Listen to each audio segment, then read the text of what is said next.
som vo vesmíre a pozerám sa vlastne, čo som všetko prešla. A vlastne všade je tma, okolo mňa sú asteroidy. Snažím sa im vyhnúť. Naľavo do mňa je obrovský mesiac a mám pocit, že som čoraz bližšie k nemu. A predo mnou je nekonečno vesmíru. No teraz sa cítim, ako keby som naozaj letela vesmírom. To som vždycky chcela, je to úplne úžasné.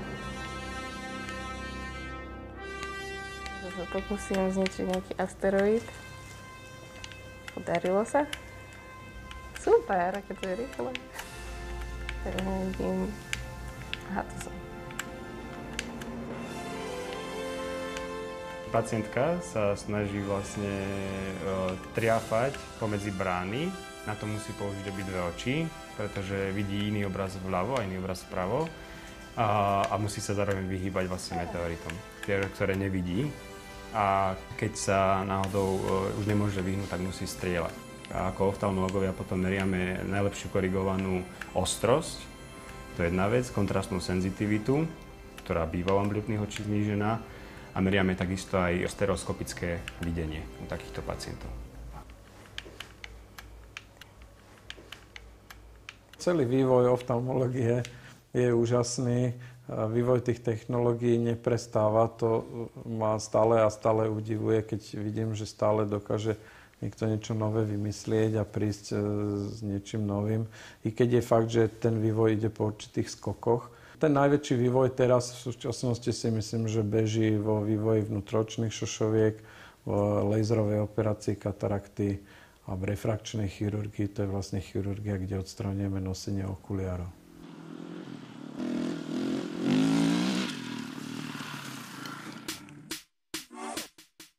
Každý úraz človeka poznamená aj minimálne v tom, že zdravie si viacej váži.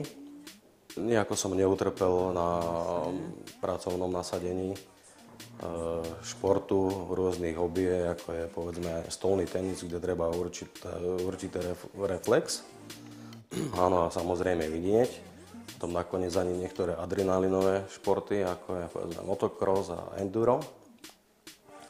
Takže na potešenie viacerých kamarátov sa môžem ďalej venovať tomuto športu. Môžeme si zaviesť prvý trojakár. Keďže je to fakické oko, čiže s vlastnou šošovkou, tak 3,5 až 4 mm od okraja rohovky sa vstupuje dovnútra, do oka. Tak, nehýbať už. Parsplana vitrektomia je to chirurgická metóda, ktorou vieme odstrániť rôznu patológiu prítomnú vo vnútri v oku, či už je to sklovec alebo sietnica.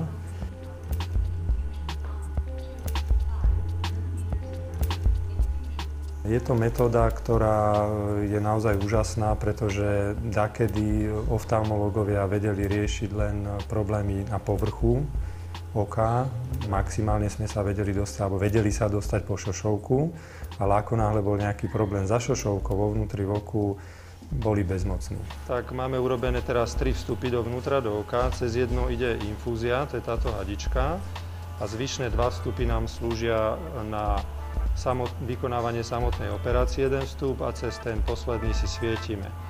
Vzdialenosť od okraja rohovky je 3,5 až 4 mm a používame 23 gauge vitrektómiu, takéto označenie 23 gauge, čo znamená, že priemer tých vstupov je 0,64 mm. Dobre, môžeme si dať biom. Na to, aby som videl očné pozadie, tak nám slúžia takéto šošovky. A môžeme si vypnúť svetlo, na operačnej sále.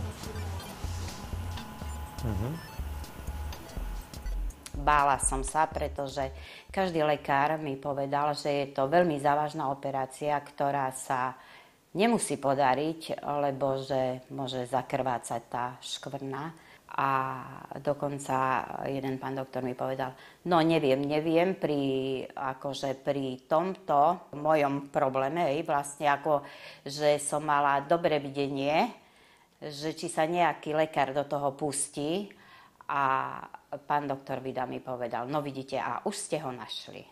Vtedy ma veľmi potešil. No dobre. Tak, teraz už máme zavedené svetlo v kavite sklovca. Vidíme, že sklovec nie je transparentný, že nález na sietnici je matný, pretože nám tam plávajú takéto belavé zákaly, čiže hemoftalmus. Poprosím vitrektom. Počas operácie používame samozrejme operačný mikroskop, ktorý nám zväčšuje nielen očné štruktúry, ale aj samotné nástroje. A najväčší problém chirurgovi robí ten 3D priestor, pretože keď si oko naozaj predstavíme ako loptu, tak my sa pohybujeme vo vnútri, ako keby v tej lopte, čiže vo vnútri v oku a my si musíme dávať pozor na všetky strany, aj na predozadný pohyb, na pohyb zľava doprava, ako aj dopredu dozadu. Takže musíme vnímať ten 3D priestor tej kavity sklovca a dávať si pozor hlavne na hroty tých inštrumentov, aby sme neurobili viac škody, ako sa... Neviem nájsť. Teraz sa cítim, ako keby som naozaj letela vesmírom. A to som vždycky chcela, je to úplne úžasné. Super, aké to je rýchle. Tupozrakosť je v podstate skôr choroba zapojenia oka v mozgu. Oko vyzerá úplne normálne. Z oftalmologického hľadiska vyzerá úplne normálne. Keby sme pozreli na normálne štruktúrálnu magnetickú rezonanciu alebo CT, to prepojenie, ten nerv vyzerá úplne normálne, ale to zapojenie tuto vzadu v mozgu nám nefunguje. Takže to je v základe amblyopia. Vzniká na základe toho, že alebo malo dieťatko, väčšinou neprehľadné šošovky od malička, taký to je najmenšie percento, alebo škúlili od začiatku malé detičky, alebo bolo sa oko trošku inak vyvíjalo a je tam anizometropia, teda rozdiel medzi dioptriami, medzi obidvomi očami a skôr do plusky, takže hypermetropy. Dobrá, tak to vlastne hráme, hej, celý čas. Všetky brány treba, ono sa to bude zvyšovať tá obťažnosť. Vidíte, je to fajn. Vidíte všetko, hej. Celý ten efekt tej hry je v tom, aby ona spájala chuť vyhrávať s tým, čo vidí. Hej, takže tá mozog potrebuje nejaký stimulus, aby sme niečo robili, aby nás to bavilo. Hej? Keby nás to nebavilo, tak by to jednoducho nehrala.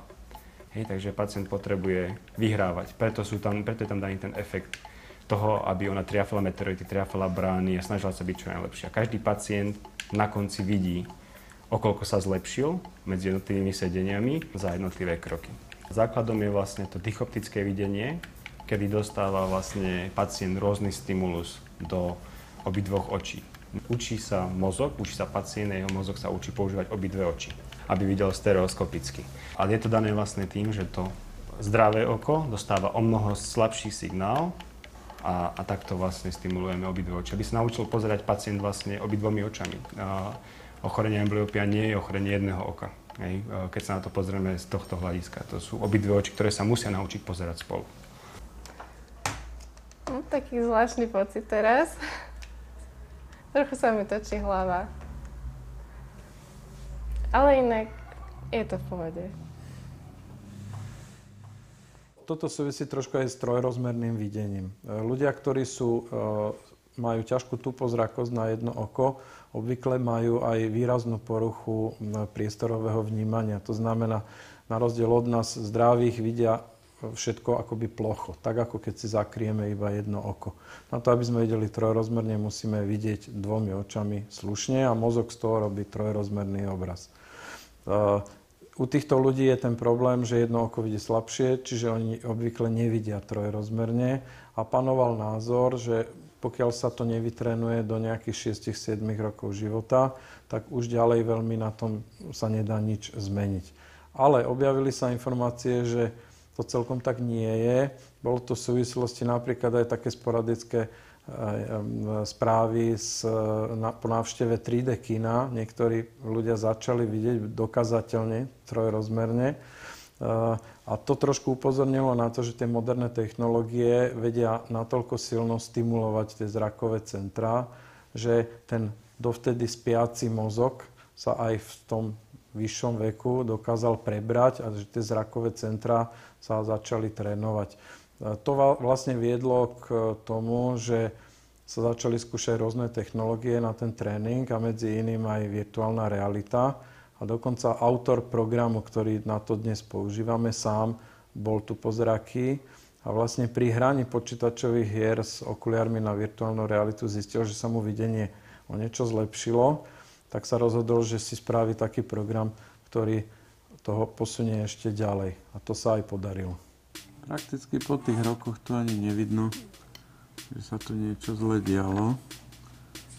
Výborne. Sú prípady v živote lekára, na ktoré si pamätá celý život. A myslím, že prípad pána Jozefa patrí medzi tie prípady, ktoré si takto pamätám.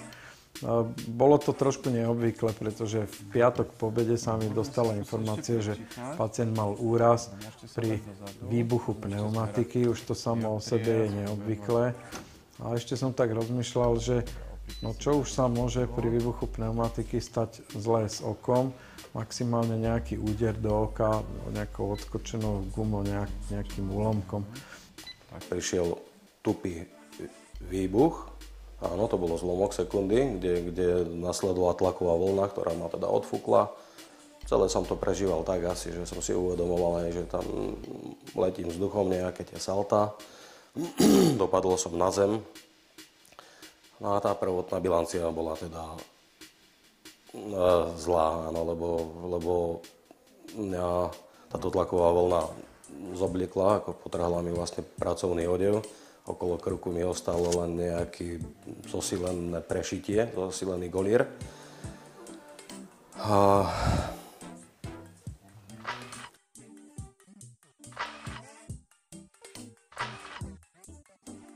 Keď prišiel pacient, ktorý sa na mňa celku usmieval, tvrdil, že čo si vidí, tak som si hovoril, že situácia si taká vážna nebude.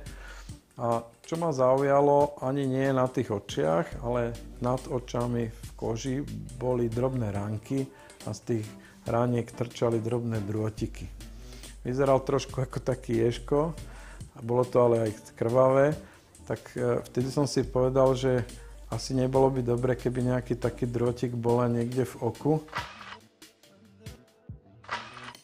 Kovové teliesko v oku znamená jednak infekciu, to prakticky okamžite, a teliesko hrdzavie, a keď zhrdzavie teliesko v oku, to je otázka niekoľkých dní až týždňov, tak má toxický efekt na sietnicu a oko napriek tomu, že sa nemusí rozvinúť infekcia, oslepne.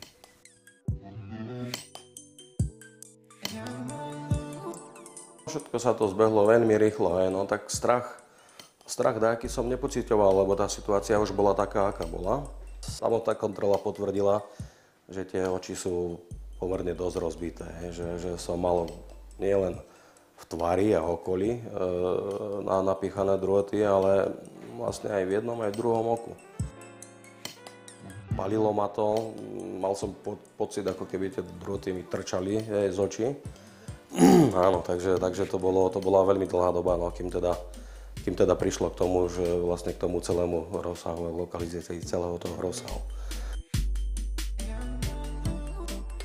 Keby sme tento výkon neurobili, tak máme prakticky 100% istotu, že pacient bude na oko slepý. A pamätám doby, kedy vitrektomia nebola úplne bežne dostupná v našich končinách. Telieska sa vyberali magnetom a tie výsledky tých operácií neboli zďaleka tak dobré, ako je to dnes. Takže tá vitrektomia pre úrazy, ktoré sú spojené s cudzým vnútročným telesom, je naozaj požehnanie. No, keď sa nám podarilo vysekať tú centrálnu časť klovca, ktorá bola prekrvácaná, tak sa nám otvoril pohľad na očné pozadie. Tu vidíme zrakový nerv, ktorý odvádza všetky nervové vlákna zo sietnice ďalej do mozgu. Čiže toto žlté okrúhle je zrakový nerv. Na očnom pozadí máme cievny systém, tepny a žily. Sú tu 4 vetvy. A táto časť sietnice je oblasť žltej škvrny, ktorá je zodpovedná za detálne videnie.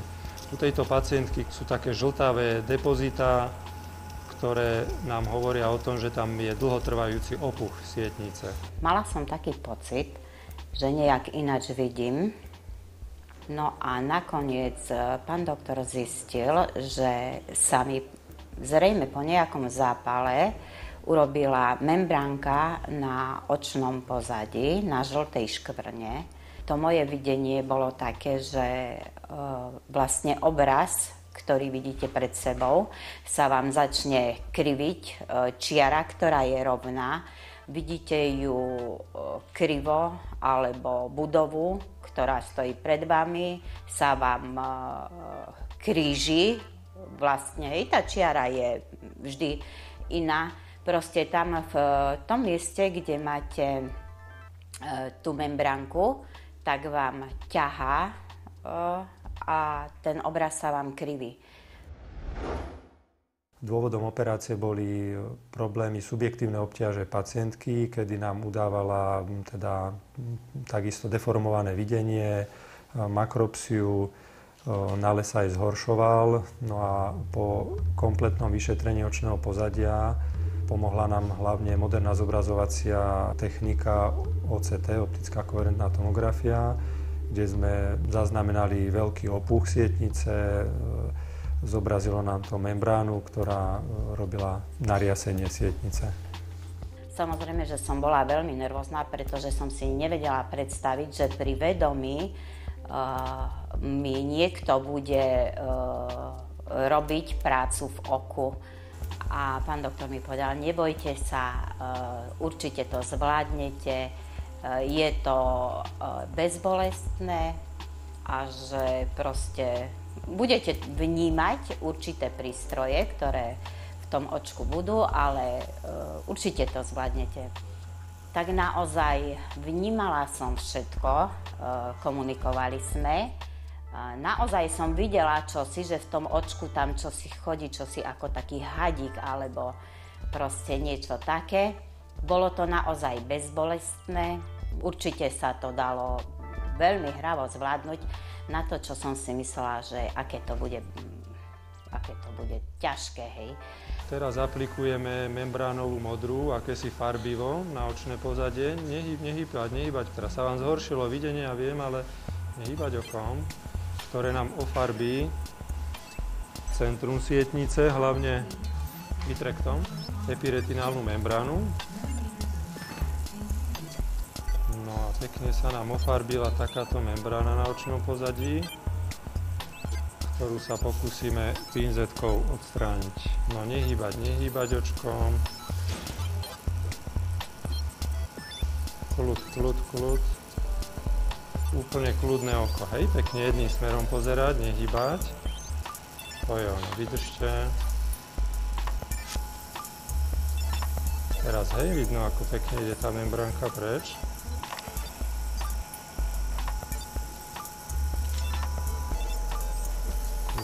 Kľudne, všetko je v poriadku.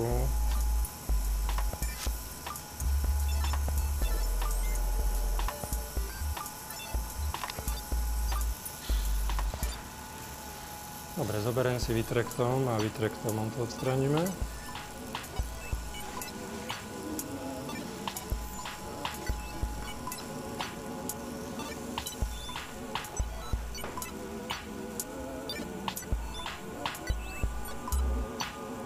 No dobre, takže pekne to išlo, hej, membrána preč, super.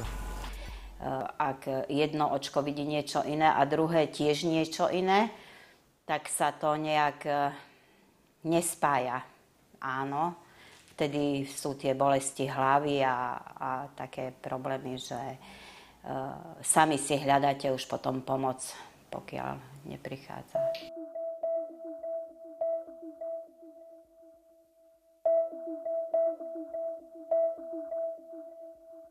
Myslím, že to musí byť, lebo skrížené vlastne dráhy etický a musia aj tu nájsť niečo z toho oka. A že či v tej časti uvidíme vlastne nejakú zmenu asi najviac. No. Myslím, že to začalo už asi, ja nosím okuliare od malička. To znamená, že som pociťoval, že vlastne ľavé oko sa menej zapája do bežného života. Videl som menej na to ľavé oko, či už je to spôsobené dioptriou. Pán doktor zistil, že som tupozraký na ľavé oko. Takže navrhol vlastne 3D okuliare, aby sme chodili na tréningy s 3D okuliármi. Oko sa začalo po 3. raze už zlepšovať. Pociťoval som v ňom také mravčenie, ako keby sa viac prekrvovalo, viac sa trápilo to oko a po 3. raze začali byť výsledky a stále sa to zlepšovalo. Po 8 sedeniach sa urobili testy a oko sa zlepšilo, čítanie až o 5 riadkov. Znížila sa dioptria o 1 stupeň na 2. To oko vlastne vidí, nemusím sa toľko točiť na ľavú stranu, priestorovo, že budem pokračovať v tejto liečbe a to zlepšíme až úplne. Takže spokojný s liečbou, dúfam, že budem pokračovať. Momentálne v spolupráci s doktorom Haličkom robíme teda výskum na pacientoch, ktorí prechádzajú liečbou tupozrakosti. Pomocou magnetickej rezonancie vlastne sledujeme, čo sa deje v ich mozgu, môžeme to priamo vizualizovať. Prišli sme teda s nápadom, že čo vlastne je za tým.